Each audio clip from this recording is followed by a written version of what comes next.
na medyo maganda-ganda po. Paano naman feel ninyo talaga ang birthday ninyo? Diba? Happy birthday po. God bless. Lagi po namin kayo kasama sa prayer.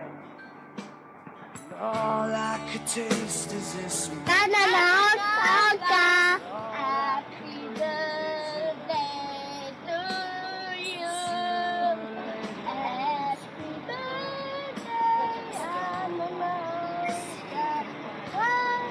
And I don't want you to see me, 'cause I don't think they'd understand.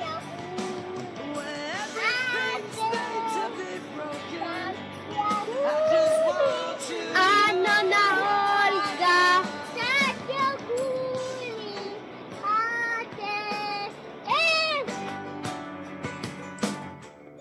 Happy birthday ninyo, Olga! Happy 65th birthday sa inyo!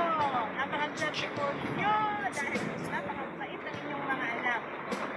At alam ko po, wish ko po na magkita-kita tayo dyan o dito. Alam ko po, malapit na yun, kaya abangan kung kailan.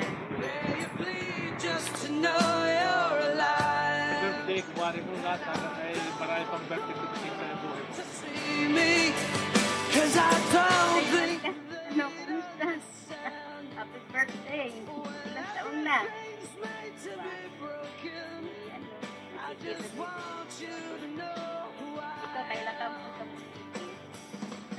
Happy birthday! Sabi ko sa inyo lahat, alam ko po sa araw na ito, sa gabi ito, ay pinagdiriwang ang kaarawan at aking pinakamamahay sa buhay. Sa arawan ni Olga, Buda, di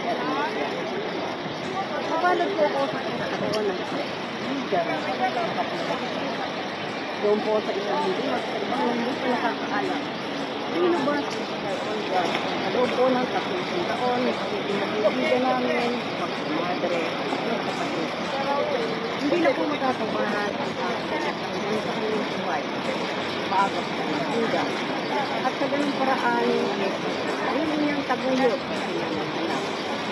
Hindi niya nilintanan sa nagpo. Hindi natin hindi kakayanan sa buhay. Subalit siya nagkaroon ng buhay para sa kanyang pamilya. Kanyang dalawang anak. Sa kanya po mga anak, sa kanya po sa kanya na magandang pinakuha ng magandang edukasyon. Kasama po ng aking dalawang anak, lumakad po sila parang magkakapatid. Si Jella, si Maria. Sa ganun paraan po, para kami naging magkakapatid na lagi kami magkasama, pero iba't iba't akong sitwasyon. Nakita ko kung paano siya nagsisikap sa kanya. Hindi niya inantanong siya ay kaya sa buhay.